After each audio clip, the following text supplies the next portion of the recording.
Hi, my name is Brent Moore, Executive Director of the Children's Safety Village of Central Florida, and I'd like to thank you for tuning in to the Children's Safety Village Water Safety event.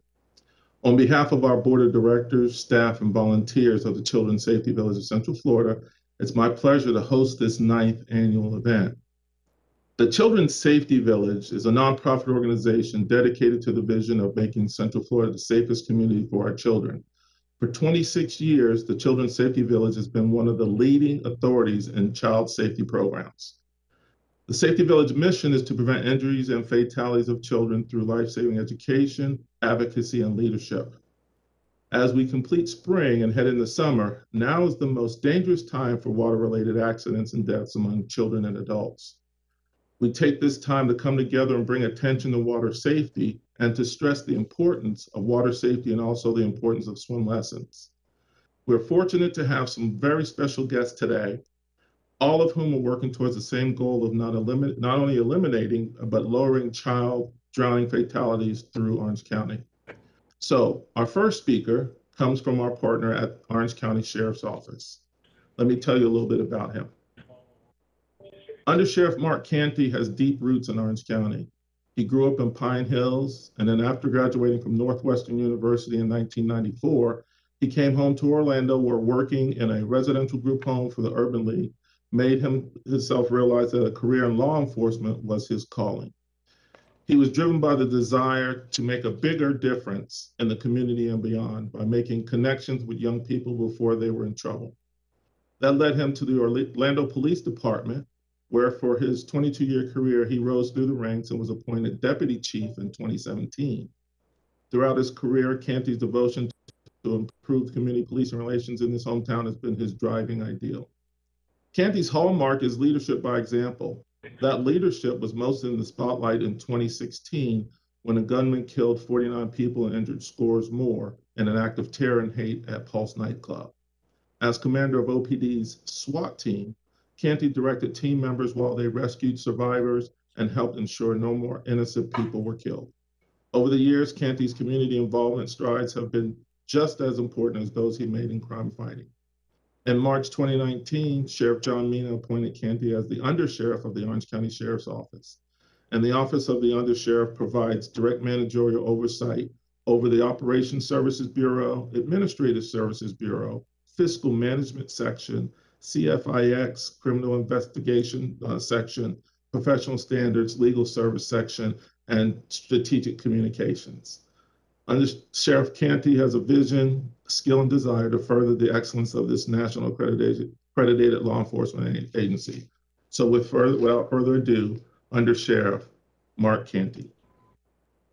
Morning. Thank you, Mr. Moore, for that great introduction. And on behalf of Sheriff Mina, thank you for having the Orange County Sheriff's Office here. What I want to say is drowning is one of the most significant public safety concerns in Central Florida and county. With the school year coming to an end, many families will spend a greater amount of time in pools and our waterways. This increases the risk for water-related accidents and deaths among children and adults. Children's Safety Village offers water safety programs, swim lessons, and serves as the leading authority on information and statistics pertaining to childhood preventable accidents and injuries. The village's water safety complex, featuring an indoor pool and classroom, allows safety professionals to teach students different ways to be safe in and around water. It also teaches them how to utilize available resources to aid a person in jeopardy due to a water-related accident. Unfortunately, the state of Florida carries some disturbing statistics. We lead the nation in unintentional drowning deaths of children ages 1 to 4. Children in this group are the most likely to drown in home swimming pools. Children 5 and older are most likely to drown in natural bodies of water. The multiple coastal and intercoastal waterways in the state, and specifically in Central Florida, becoming a hub for family gatherings and activities during the warmer months. Learning and utilizing some key prevention tips related to water safety will help keep our children safe and secure. This summer, the Orange County Sheriff's Office would like to ask families and community residents to be extra vigilant and about water safety. Consider teaching your children the basics of swimming, such as floating and moving through the water, and also take the time to learn CPR. Make sure your children wear life jackets in and around natural bodies of water, and consider their use in and around pools for weaker swimmers or those just learning to swim. Lastly, please monitor your children and supervise them at all times. Drowning happens quick and quietly. When children are around a body of water, please avoid distracted activities and focus your attention on our most valuable assets, our children. Lastly, thank you again for having the Orange County Sheriff's Office here. We truly a partner with the Children's Safety Village, and our main goal is to keep our community safe, particularly keep our children safe. So thank you again, and I'd like to welcome our next speaker, which is Deputy Chief David Rashford, the Orange County Fire Rescue Division. Thank you, Under Sheriff Canty. We appreciate it, and we always appreciate the support that we get from the Sheriff's Office. If it wasn't for the Sheriff's Office, I'm not sure we would have this facility here, so thank you very much. Welcome. All right, I'd like to give a little bit of information about Deputy Chief David Rathman. David is currently the Deputy Fire Chief of the Orange County Fire Rescue Department, and the Orange County Fire Rescue Department operates out of 43 fire stations with 1,515 men and women, which some of them are here today training. David holds a Bachelor of Science degree in Business Management and Marketing degree and a Master's of Public Administration degree. Dave is also designated as a Fire Chief Officer from the Center of Public Safety Excellence. Dave is a 32-year veteran of the department where he has served as a firefighter, a lieutenant, a battalion chief, assistant chief, division chief, and deputy fire chief. He also sits on our board of directors, and we appreciate his service and time. As the Deputy Fire Chief, Dave manages the Office of the Fire Chief, including the Public Information Office, Safety and Wellness, Recruitment, and Professional Standards. He assists the Fire Chief with providing leadership and direction for the agency's 6 divisions, which are Field Operations, Planning and Technical Services, Communications, Infrastructure and Access Management, Fiscal and Operational Support, and Emergency Management. And then Dave also represents the fire department during their contract labor negotiations. So without further ado, Deputy Fire Chief David Rathman. Thank you, Brent, for that wonderful introduction. Good morning, everybody. On behalf of the Orange County Fire Chief, James Fitzgerald, and the 1,515 men and women of the Orange County Fire Rescue Department, I would like to thank Executive Director Brent Moore and the entire Board of Directors of the Children's Safety Village for hosting this event each and every year. This annual event educates parents, children, and the community on water competency and fundamental importance of water safety and teaching children to swim. According to the Center for Disease Control, 3 children die every day as a result of drowning, making it a leading cause of death for children 1 to 4 years of age. Orange County Fire Rescue responds to many of these tragic incidents. I can tell you our best success is when we can prevent these incidents from occurring and eliminate the need for an emergency response. It is expected that more families will visit area pools, lakes, and beaches as we begin to return to normalcy after the COVID-19 pandemic. We want people to enjoy our year-round warm climate here in Florida, but we also want them to be safe. In 2020, Orange County Fire Rescue responded to 30 pediatric near drownings and has already responded to a number of drowning emergencies so far this year. Although the peak summer months have yet to arrive, our crews unfortunately have already responded to 13 near drowning incidents in 2021. Enrolling children in swim lessons is essential to their safety. Not only do they learn to have confidence in the water, they gain valuable experience such as learning how to float and how to move through the water. Formal swimming lessons can greatly reduce the risk of drowning, reducing the risk of an emergency response. Last year, the Orange County Fire Rescue Department rolled out a water safety campaign to provide families with easy tips to help protect their kids around pools. We emphasized the importance of teaching children to ask before they splash, installing fences around pools, alarms on doors and windows that alert when opened, and designing a water watcher or designating a water watcher to actively supervise children in or around the pool. Always having a designated water watcher is a lesson that I learned a few years ago.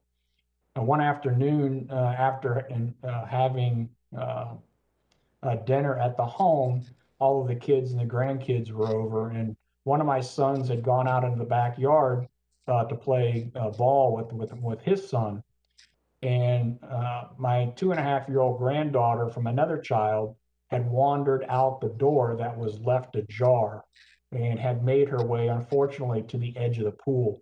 Out of the corner of my eye, I saw her enter the shallow end of the pool, and my son had no awareness at all of this because he was engaged in playing ball with his son. I quickly got up off the couch, ran outside, reached down, and got her out of the water before any potential drowning.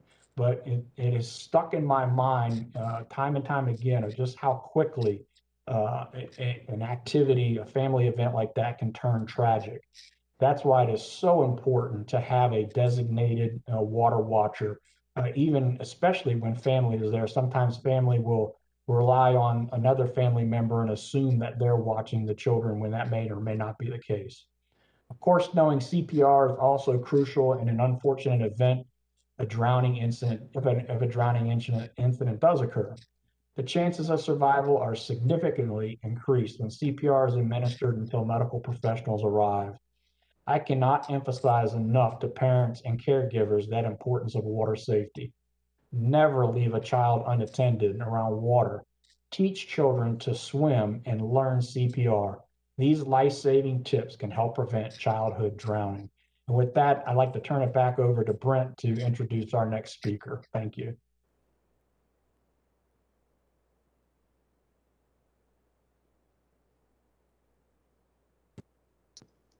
Yes, David, important. Those layers of protection are very important. So having a water watcher, teaching the children to swim, knowing CPR, having alarms on your doors, and having a fence up are very important. That if you do those things, that will definitely help prevent those unfortunate accidents. So next, I want to introduce Chief Benjamin Barksdale with the Orlando Fire Department. Benjamin Barksdale was appointed by Mayor Dyer as fire chief for the city of Orlando on November 15th of 2019. I would say I'm probably one of the top 10 people who met him in the first couple of weeks when he was here. And he's been a active board member, and we appreciate that as well. But Chief Barksdale Fire Service career began in 1987 with the Arlington County Fire Department in Arlington, Virginia. He served with the ACFD for 24 years and rose through the ranks to become second in command as an assistant chief. While in Arlington, Chief Barksdale worked in various assignments to include training officer, special operations, health and safety officer, and chief fire marshal. In June of 2011, Chief Barksdale retired from ACFD, and then in June of 2011 was appointed as the deputy fire chief for the Prince George's County, Maryland Fire EMS Department. In March of 2019, Chief Barksdale was appointed fire chief for Prince George's County. Chief Barksdale holds an MS in management from the Johns Hopkins University in Baltimore, Maryland, and is a graduate of the National Fire Academy Executive Fire Officer Program. He's also recognized as a certified public manager from George Washington University. He is a member of the IAFC and a member of the Black Professional Firefighters Union and with the Black Chief Officers Committee. And he serves as several national boards and committees. He has chaired several fire safety committees while working in the national campaign region and was a member of the Type 3 Incident Management Team. Chief Barksdale was a part of the Arlington County Fire Department Command Team during the attack on the Pentagon on September 11th of 2001 and served 2 weeks at the Operations Section Chief for the Northern Virginia Senior Management Team at the EOC in the city of New Orleans after Hurricane Katrina. Chief Barksdale is also involved with the African Fire Mission and has traveled to Kenya on 3 separate occasions to assist AFM with providing fire service management training to the Kenyan Fire Service. Chief Barksdale lives in the city of Orlando with his wife, Barbara, and they have one grown successful child who lives and works in the Boston, Massachusetts area. His daughter, Olivia, graduated from Clark University in Worcester, Mass. And while time permits, he enjoys playing golf, which I do too, and rides his Harley Davidson motorcycle. So without further ado, Chief Benjamin Barksdale.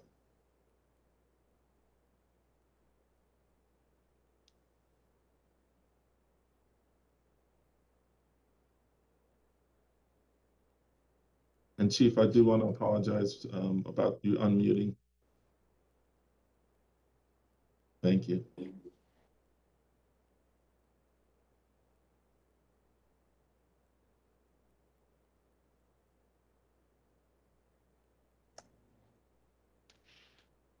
There we go.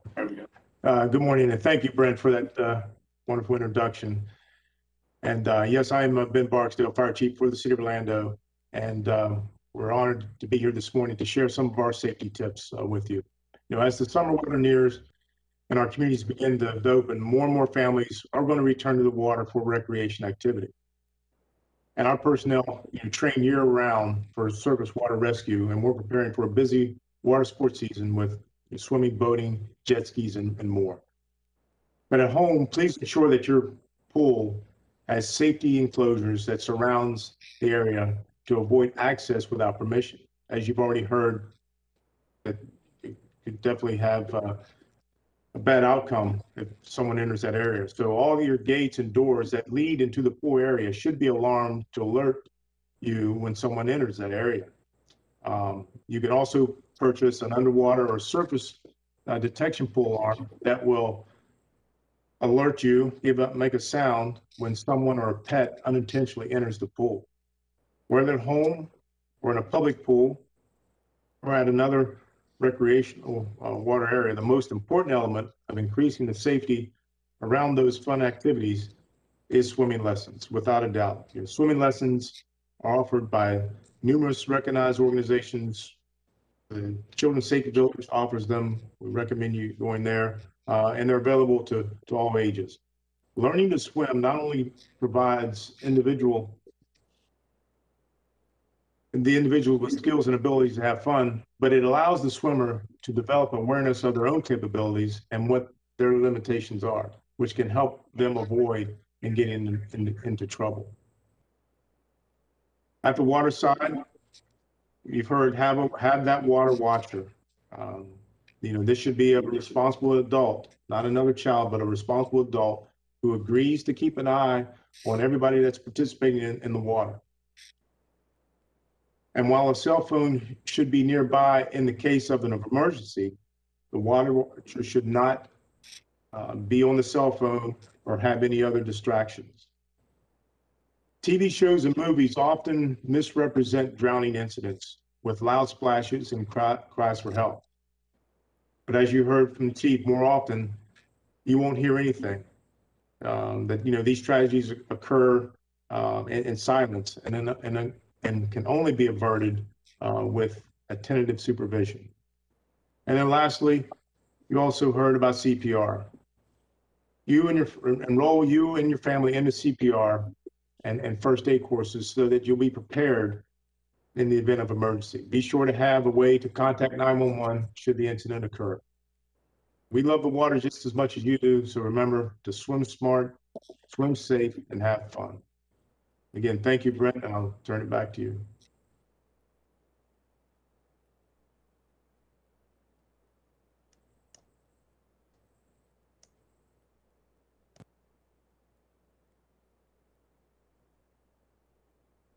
Yes, and thank you very much for that information. I know it really hit home.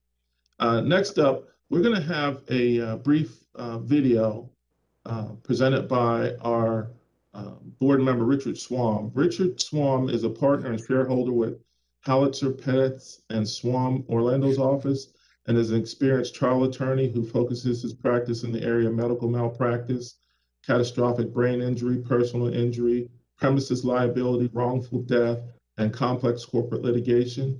He earned the Martindale-Hubbell top AV rating for his high professionalism and ethical standards. And Mr. Schwab has been named to the list of Florida super lawyers from 2010 to 2017 as selected by Law Political magazine. Only 5% of lawyers in the state receive this recognition each year. Richard has a video that he'd like us to play for you. So we're going to go ahead and cue that up, and we'll listen to what Richard has to say about swimming and drowning deaths. Thank you. Good morning. My name is Richard Schwab. I've been a board member of the Children's Safety Village for now almost 8 years. I'm also a lawyer. I practice law here in Orlando. My law firm is Ellis Perez and Schwab, and it's a privilege to be asked to speak today on such an important day. Water Safety Awareness Day is what I call it. I enjoy getting a chance to share my perspective about drowning prevention and the legal implications and Florida law and what you should know, whether you're a consumer, professional, parent, about the law in Florida and drowning prevention. So what I'm going to be doing today is sharing my screen. I always enjoy doing this live in person, but we're going to work our way through this under the COVID-19 precautions and all of the challenges we're facing, and share some thoughts with you today. I'm surrounded by a lot of different information on the screen, as you'll see now, but I promise you it will look less clouded as we walk through these important issues. So let's get started. We're going to talk a bit about drowning prevention in the law. I think as a lawyer practicing now for 29 years, my firm's just celebrating its 25th anniversary, our saddest days are when we sit in homes of parents who have lost a child because of a drowning accident at home, or a drowning accident at a hotel, or a drowning accident at a daycare facility or camp. There's really nothing that we can do to help parents deal with that pain. So I come to you with an appreciation for how deadly this crisis is as it relates to drownings and the fact that more isn't being done to prevent these drownings. You may or may not know that a pool is 100 times more likely to kill a child than a gun. And as we look at lots of other related statistics, we all know in Florida that drowning is the leading cause of injury-related deaths for children. And it happens more with boys than it does with little girls. And we also know that the children under the age of 10 are most susceptible to injury or death in swimming pools at home, residential swimming pools. And older children are more susceptible to getting hurt in a natural or open water environment. And we think when, Florida is sunny all the time. When do we see these accidents occur, these horrible fatalities? And it's mostly when you expect in the summer months, but May and August, surprisingly, are the most dangerous months, and we are right at the beginning of May. So this is remarkably timely to start to talk about. So why does this occur? Let's think about this for a second. Why do drownings occur? Everybody knows this is a preventable accident, but it happens over and over and over. Countless times do we see on the news of near drownings, or children that are injured, or children that have passed. But we must ask ourselves, why are we as the public, as parents and advocates for children, allowing this to happen? Well, this next part of the talk, we'll talk about why that is happening. Number one, children can't swim. Now you might say, well, my kid can swim, but you're the minority, because there are so remarkably many children that are either unable to swim or really not able to do that unsupervised. But parents still allow children to swim without adequate supervision. We know the stories of improper fencing, broken gates and doors, the poor maintenance of pools and the equipment around them. We also know about alcohol-related lack of supervision. Big parents are having a good time around the pool. Who's watching the kids? There are unsafe drain covers in some pools still, because most of the laws governing residential pools and safety requirements only apply after 2000. So there's all of these older homes that still have these unsafe drain covers. And of course, there's weak state and federal laws and even weaker criminal penalties if people fail to follow what's required. So what does Florida law say? I'm going to show you something. I always look at my book, even though I've got a computer with all the research, I always look at the statutes. And what's shocking to me is one of the statutes is actually right at the end. It's about this thin, almost as thin as a piece of paper, literally. of the law to protect children in homes and what's required of homeowners. So let's look through what the statute is, and I've summarized that here on this next slide. So the law for residential pools only applies to post-2000 construction. It only applies to private homes, single-family homes. And the safety measures include a pool barrier, pool cover, exit alarm, or a self-closing latching device. Now think about that. Why doesn't the law require more than just one of those in order to pass inspection? And after you pass inspection, some folks just remove the barriers or turn off the exit alarm or don't have the self-closing latching device. And that's when children get hurt. So what are the legal issues that we see in daily practice? Well, number one, we see that the safety measures are not being followed, as I just mentioned, and there's very weak enforcement and penalties. I'm going to read you one of the statutory requirements right now and the penalties. What it says is, if you don't install one of these safety devices, you've committed a misdemeanor of the second degree. That sounds like a pretty good sanction or punishment, but then it says, except you won't be penalized if within 45 days of your arrest, you put in one of the safety devices and attend a drowning prevention education program. Is there anybody watching this that think that that's sufficient? That's not going to be a deterrent. That's not going to help save our children.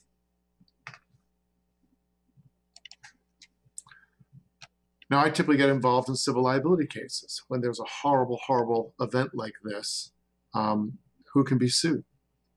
We've represented families in cases where when people don't comply with the statute about the safety devices, they could be held negligent. And we look to the homeowner's insurance policy to help families that have had such a loss. There's also homeowner apartment complex liability, where even if it's not a single family home, is there a requirement of apartments to have some sort of supervision, some sort of lifeguards? Does posting a sign, swim at your own risk, is that adequate? Probably not. But that's part of the defense, that there was no obligation to keep your children safe. There's something called the attractive nuisance doctrine. If you have a pool, even if you have children around and they trespass on your property, you have an obligation to protect even those trespassers, because your pool is considered so attractive as a nuisance or something that is attractive to children. Well, you have to know they can come on your property and come into your pool. So you have an obligation even to those children. And then, of course, there's hotel liability. We've all heard the stories about Orlando area hotels where some of these horrors occur, and what steps are being taken to protect our children there. The goals of this type of talk, as well as many of the others, better educate and raise awareness to the public. I often get asked, what is your favorite tip? And it's to hire a lifeguard for your pool party. So what I mean by that is, if you've got children and you invite family and friends and you have 10, 15 kids and 20 or 30 adults there, what are you going to be doing to keep an eye on the children? The drinks are flowing, everyone's having a good time, but who's watching the kids? You can go to a local YMCA or other area where they have lifeguards, these young, responsible, college-age children who for $15 an hour will work as lifeguards. I always hire 2 for every pool party if I've got more than 15 kids, because I want to make sure that not just my eyes are on our children to keep them safe, but there are other eyes. There are watchers of our children to help protect them. So thank you for giving me a chance to talk to you today. I do appreciate it. The resources most readily available to give you more information can be found at the children'ssafetyvillage.org website, safekids.org, as well as the CDC. And I hope you have an opportunity to enjoy the rest of the speakers. Thank you so much. Richard, thank you for that video on water safety and some of the legal issues that could come up. We appreciate your participation as a board member, and we always look forward to your insight. Next up, I'd like to bring Ellis Perez to the forefront. Ellis is a community health program manager for the Florida Department of Health in Orange County. She oversees several community programs such as Tobacco-Free Florida, Florida Healthy Weight Initiative, the Breast and Cervical Cancer Program, as well as the Healthy Equality and Florida Healthy Babies Initiative. She's been employed with the agency for over 6 years, holds a master's degree in public health from the University of South Florida and is currently advancing her knowledge by working on a doctoral degree in public health.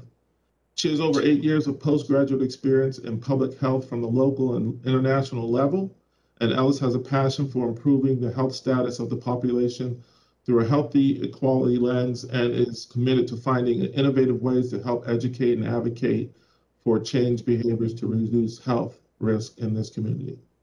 With that being said, let me introduce to you Ms. Ellis Perez.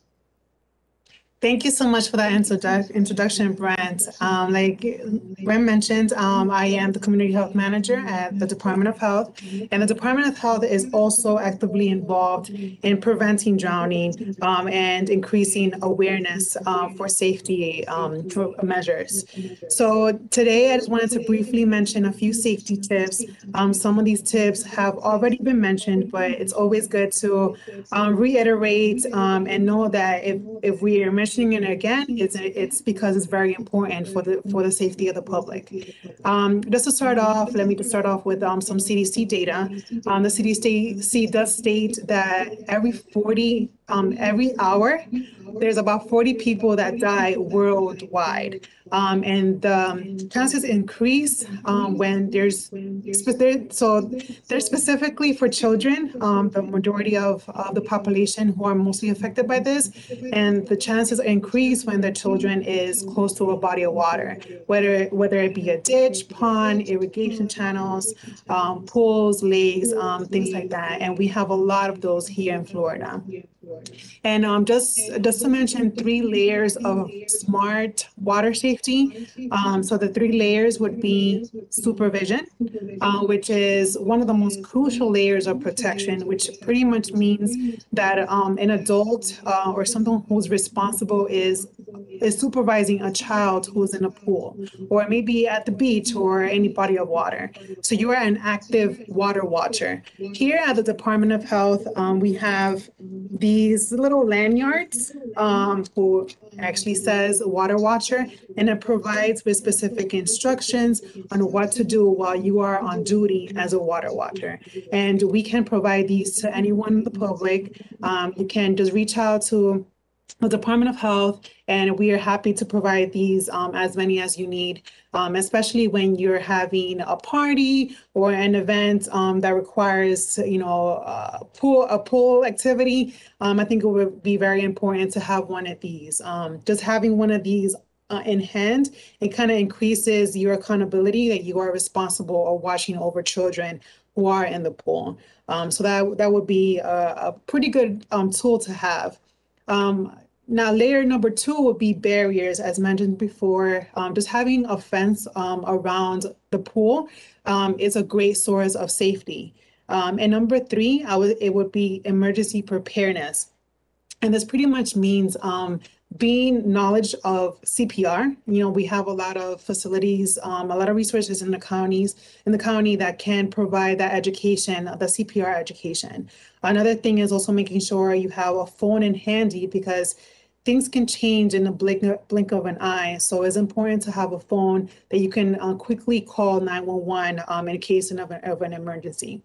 Another thing is to also making sure that you have life jackets available, for children, for adults, anyone who's not a strong swimmer. A life jacket is not going to take away from your fashion sense. It's just going to add that extra layer of protection. And it's always better to be safe than sorry. Okay. Another thing to keep in mind, especially when you're a water watcher, making sure that that kids are in shallow, are playing in the shallow area, and also making sure that you're always vigilant and and being attentive of what's going on. Don't be on your phone while you're watching the kids on the pool or paying attention to something else. Just be focused on observing the surrounding area. If by any chance you need to step away, just be sure you have another responsible adult who will take on your role while you're out. You can pass on this little lanyard to that individual so that they can know that they are on duty for water watching.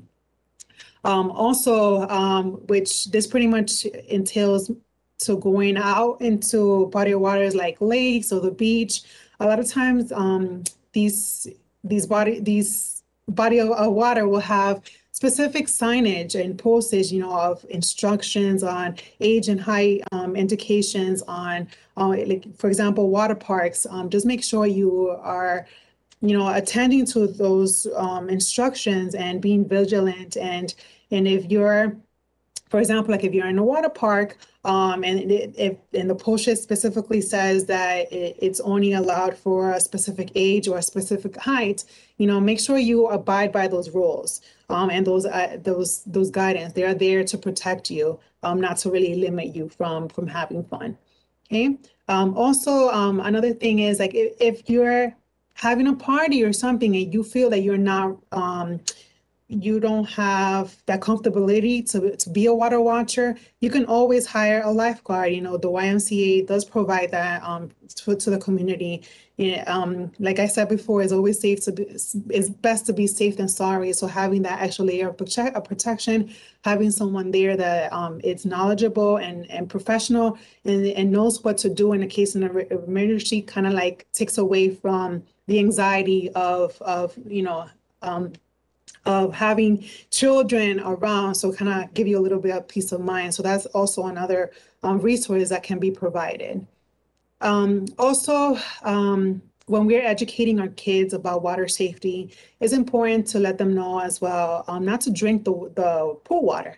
This will prevent them from choking, and it's also important not to chew gum or eat while they're swimming or diving or playing around in the water.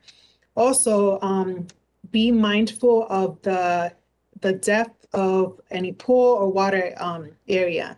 The American Red Cross recommends 9 feet minimum if you're going to be diving in or jumping into a body of water. So also keep that in mind and be sure to educate your children on that. Another thing also that's good is practicing good hygiene. A lot of parents who have small children, either infants, we like to put them in the water, or toddlers who still have diapers. It's recommended to always have the child in a plastic swimming diaper. This will pretty much increase sanitation in the body of water. Okay. Another thing as well to keep in mind is the water wings that we provide to our children. Those are not the safest at times because children will move around. Sometimes it's uncomfortable. They'll take them out or play with them to a point that it could be pinched or deflated. So then it'll increase the chances of them not being able to float. So maybe that is not one tool that it will be recommended to have. It's just always best to just have that life jacket and just be vigilant and supervise the child during the period that they're in the pool or any body of water. Another thing, last thing I wanted to mention is the water safety when we go to the beach. Here in Florida, we have over 9,000 miles of beautiful beaches that, and some of our beaches are very famous, and we have, a lot of tourists coming to our beaches. So it's just very important that before we go to the beach, we're knowledgeable of the condition of the beach. There is a website that the Department of Health has, which is the floridahealth.gov/environmental health. And in this specific website, it'll list all the beaches in Florida, and it will give you the status of it, whether there's a lot of rip currents or if there's red tides or any type of important information like that, which is important to have beforehand. Also, if you have any open wounds, be aware that our beaches do carry sometimes, algae and some type of bacteria, specifically like the flesh-eating bacteria that can affect our bodies. So if you have any opened wounds or any cuts or anything, just go ahead and put a plastic Band-Aid over it before you go out into that water. And especially if you're diabetic, it's definitely an important tool, knowledge to have and a source, to cover that open wound to protect you. So just making sure you're aware of all these little points If you have any other questions, you are always welcome to reach out to the Department of Health here in Orange County, and we are able to provide you with any resource or tools that you may need. So thank you so much for this opportunity, for being here and talking to you about drowning prevention and water safety. So I will turn it back to you, Brent. So thank you.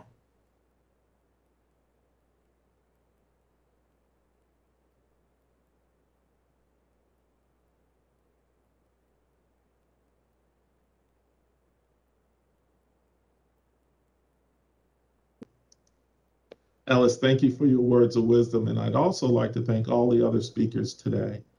Without you, we would never be able to do this. So thank you very much. And then I'd like to thank Orange TV, to Mike, Matt, and Orlando and the staff for producing this for us every year. Without your support, we'd never be able to share this mission and to share the word about water safety. So thank you very much. And we want to thank you for joining us today out there.